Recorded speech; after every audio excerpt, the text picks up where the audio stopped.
আমরা কি চাই রমজান মাস হেলায় নষ্ট করতে, নাকি রমজান মাসে গোনা মাফ করাতে? আমার সাথে বলেন, এই 10টা কাজ আমরা সবাই করব ইনশাআল্লাহ। রমজান মাসকে ইফেক্টিভ করতে এই 10টা কাজ করব ইনশাআল্লাহ। রাজি আছেন? এক নাম্বার হচ্ছে 5 ওয়াক্ত নামাজ। রাজি আছেন কিনা?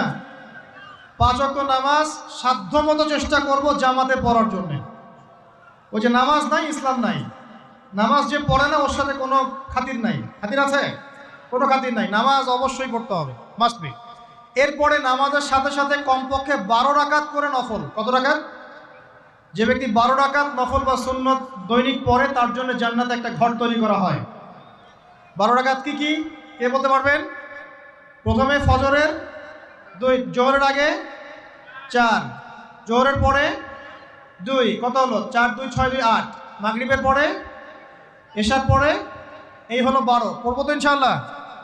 এইগুলো 1 নাম্বার কাজ, নামাজ পড়া। 2 নাম্বার ভাই, নামাজের সাথে সাথে তাহাজ্জুদ এবং তারাবি অবশ্যই পড়তে হবে। রাজি আছে কিনা?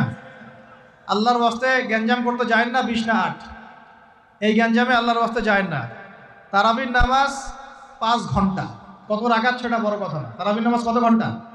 প্রায় 4-5 ঘন্টা। আর 5 ঘন্টায় 8 রাকাত পড়েন, 5 ঘন্টায় 20 রাকাত পড়েন। কি বুঝতে পারছেন কথা? নবী বলছেন যে আমরা তড়িঘড়ি করে সেহরি খেয়েছি। নামাজ এত লম্বা নবীজি পড়েছেন, শেষে তড়িঘড়ি করে সাহরি করতে হয়েছে। তা নবী সাল্লাল্লাহু আলাইহি ওয়াসাল্লামের 2 রাকাত নামাজ কত লম্বা ছিল। আমরা এখন নামাজের রাকাত সংখ্যা নিয়ে যত বেশি ঝগড়া করি, কোয়ালিটি নিয়ে এত ঝগড়া করি না। কোয়ালিটি ইম্পর্টেন্ট না? আমার নামাজটা কত সুন্দর হচ্ছে, কত লম্বা হচ্ছে, কত ধীর স্থির হচ্ছে, এই নামাজে আমি ধীর স্থিরভাবে কোরআন শুনবো, বুঝবো, চোখ দিয়ে পানি ঝরবে, এগুলো ইম্পর্টেন্ট না? মক্কা মদিনায় গিয়ে দেখেন, যারা এখন উমরা করতে গিয়েছেন অনেক, তারা সৌভাগ্যবান। তারাবির নামাজ নর্মাল এমনি যে কোনো নামাজেই, তারাবির নামাজ তো আরো বেশি। দাঁড়ালে আপনার চোখ দিয়ে পানি পড়তে বাধ্য। মধুর তেলাওয়াত, লম্বা কেরাত। ফজরের নামাজ মিনিমাম 20 মিনিট। ফজরের নামাজ 15 থেকে 20 মিনিট। আর আমরা তো 3G 4G 5G মাশাআল্লাহ। কোনো কোনো মসজিদে 6G, মানে সূরা ফাতিহা শুরু হয়, ওই শেষে গেলে দলিন শেষ, মানে আর কিছু বুঝলাম না মাঝখানে কিছু। এগুলো কি নামাজ? আমরা তো নামাজ পড়তেই ভাই দুনিয়াতে আসছি, নাকি? দুনিয়াতে আসছি কেন? ওয়া মা খালাকতুল জিন্না ওয়াল ইনসা ইল্লা লিয়াবুদুন। তো নামাজই তো পড়তে হবে। ধীরস্থিরভাবে আপনি 8 রাকাত পড়তে চান, পড়েন, লম্বা করে পড়েন, ধীরস্থিরভাবে পড়েন। এক ভাই বলছেন আমি 20ই পড়বো। আচ্ছা ভাই পড়ুক তো, ওকে 20ই পড়তে দেন, লম্বা করে পড়তে বলেন, ধীরস্থিরভাবে পড়ো। আরেকজন পড়ছে 2 রাকাত, রাতের সালাত 2-2 করে, একটা হাদিস আছে না? রাতের সালাত 2-2 করে। এ বেচারা 2-2 করে পড়তেই আছে। তো লম্বা করে পড়লে কোনো সমস্যা আছে? উদ্দেশ্য কি? আল্লাহকে পাওয়া। আমি নামাজে আল্লাহকে পেলাম কিনা এটা বড় কথা। আল্লাহ রাব্বুল আলামিন আমাদের সবাইকে ধীর স্থিরভাবে কোরআনকে কেন্দ্র করে তারাবি তাহাজ্জুদ পড়ার তৌফিক দান করেন। এটা রমজান মাসের ইফেক্টিভ রমাজান আপনাকে কাজে দিবে। 2 নাম্বার। 3, এটা বলে দিয়েছি, রমজান মাস হবে কোরআনময় মাস। এই মাসে কোরআনের 6টা হক আমরা আদায় করবো ইনশাআল্লাহ। মনে আছে তো ইনশাআল্লাহ? তেলাওয়াত, মুখস্থ করা, আরবি শেখা, আদেশ নিষেধ মানা, দাওয়াত দেয়া এবং হিফজ করা। পারবো তো ইনশাআল্লাহ? নিয়াত করেন জোরে জোরে। 4 নাম্বার, রমজানকে ইফেক্টিভলি ইউটিলাইজ করতে হলে প্রতিটা কাজ সুন্নত সম্মতভাবে করতে হবে। এভাবে আপনি রমজানটাকে ইফেক্টিভলি ইউটিলাইজ করতে পারেন। কীরকম একটু বোঝাচ্ছি। মনে করেন এমনি নর্মালি আমরা সব সুন্নতগুলো অনেক সময় খেয়াল রাখি না। খাচ্ছি, খাওয়ার সুন্নত, খাওয়ার মধ্যে কিন্তু প্রায় 10-এর বেশি সুন্নত আছে। অজুর সুন্নত, কথা বলার সুন্নত, হাঁটার সুন্নত, কাপড় পরার সুন্নত, দোয়া কালামগুলো, ঘুমানোর সুন্নত, অনেক সময় আমরা কিন্তু এগুলো খেয়াল করি না। রমজান মাসে চেষ্টা করবেন প্রতিটা কাজ সুন্নাহ মাফিক বুঝে করার জন্য। আল্লাহ তৌফিক দান করুন। রমজানে ঘুমাবো, ঘুমানোর আগে বিছানাটা ঝেড়ে নেব, লাইটসটা অফ করবো, আমরা দোয়া, এই যে সূরা ফালাক নাস ইখলাস এগুলো পড়বো, কাফেরুন সূরা পড়বো, আয়াতুল কুরসি পড়বো, সূরা বাকারা শেষের আয়াতগুলো পড়বো, পারলে সূরা মুলকটা পড়বো, ঠিক আছে? প্রয়োজনে ওযু করে আসবো, এসে আমরা ডান কাতা হয়ে শুয়ে আল্লাহুম্মা বিইসমিকা আমুতু আহইয়া, এই যে শুরু করলাম। ঘুম থেকে ওঠা, ওযু করা, ওয়াশরুমে যাওয়া, খাওয়া দাওয়া করা, মসজিদে যাওয়া, নামাজ, জিকির, তাসবিহ, তাহলিল, ব্যবসা বাণিজ্য, এগুলো সব কিছু সুন্নত নাই? প্রতিটা কাজ সুন্নাহ মাফিক করার চেষ্টা করবো। আল্লাহ তৌফিক দান করুন। আমি ফিকহুস সুন্নাহ এরকম কিছু বই পাওয়া যায়। ফিকহুস সুন্নাহ, কিতাবুস সুন্নাহ, এরকম অনেক বই আছে।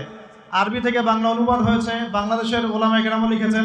এরকম সুন্নাহ শেখার কিছু বই কিনে নেবেন, কিনে নিয়ে প্রতিটা কাজ কিভাবে করলে সুন্নত হয় পড়ে দেখবেন।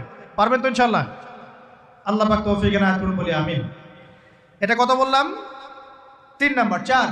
4 হচ্ছে দান সাদাকা বেশি বেশি করা। রমজানে দান সাদাকা বেশি বেশি করা। আল্লাহ রাসূল সাল্লাল্লাহু আলাইহি ওয়াসাল্লাম রমজানে রহমতের বাতাসের চাইতেও বেশি বেশি দান করতেন। আমরা পারবো কিনা ইনশাআল্লাহ? দেখেন, আমি একটা কথা বলি, দান করার জন্যে সম্পদ লাগে না, দান করার জন্য কলিজা লাগে। কি লাগে?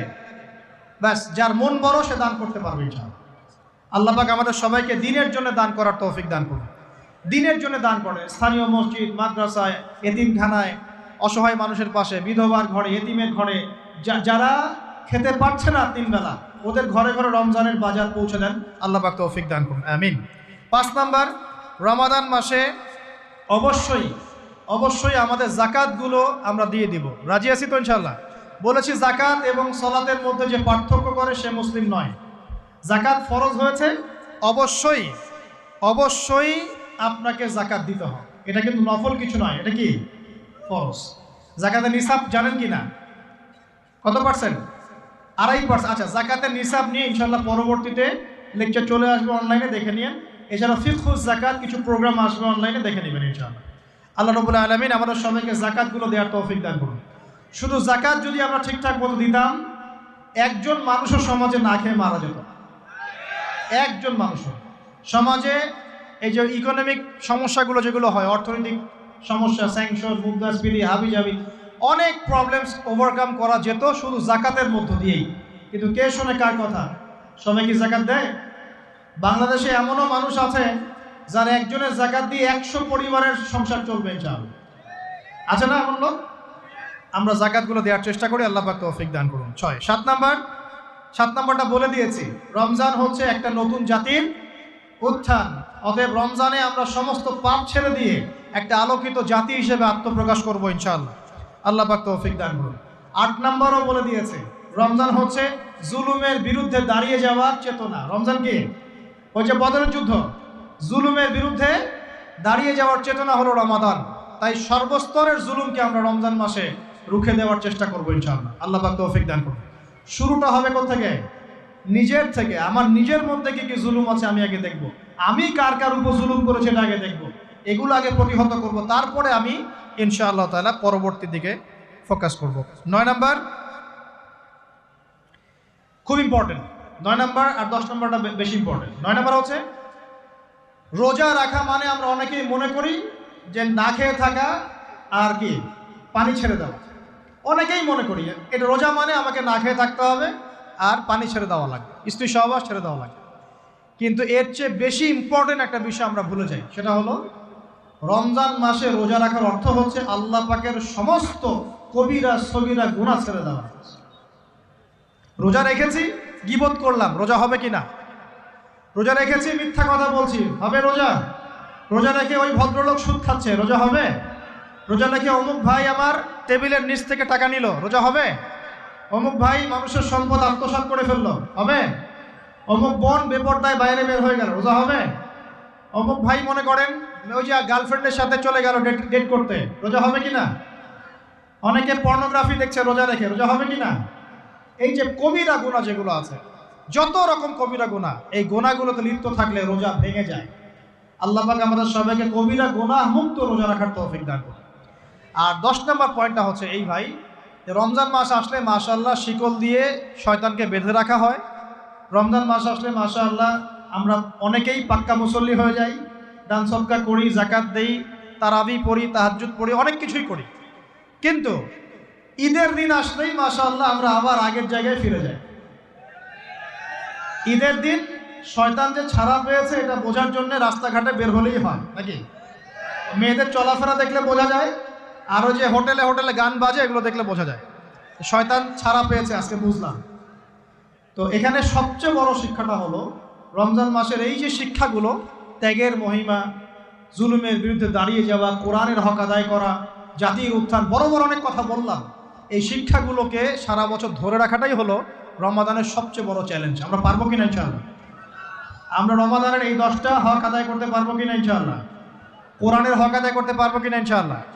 আল্লাহ রাব্বুল আলামিন আমাদের সবাইকে আসন্ন রমজানে সুস্থতার সাথে সমস্ত সওম রাখার তৌফিক দান করুন এবং রমজান মাসে বেশি বেশি তেলাওয়াত করার তৌফিক দান করুন, অর্থ বুঝে পড়ার তৌফিক দান করুন, বেশি বেশি দান সদকা করার তৌফিক দান করুন, বেশি বেশি ওই যে গরিব দুঃখী মানুষের পাশে দাঁড়ানোর তৌফিক দান করুন, বেশি বেশি যাকাতগুলো দিয়ে দেওয়ার তৌফিক দান করুন, বেশি বেশি আল্লাহর জিকির করার তৌফিক দান করুন, বেশি বেশি আল্লাহ পাক আমাদেরকে নফল নামাজগুলো পড়ার তৌফিক দান করুন, কোরআন কেন্দ্রিক সময় কাটানোর তৌফিক দান করুন, রাসূলের সুন্নতের উপর আমল করার তৌফিক দান করুন এবং একটা নতুন আলোকিত প্রজন্ম এবং জাতি হিসেবে এই রমজানে আল্লাহ রাব্বুল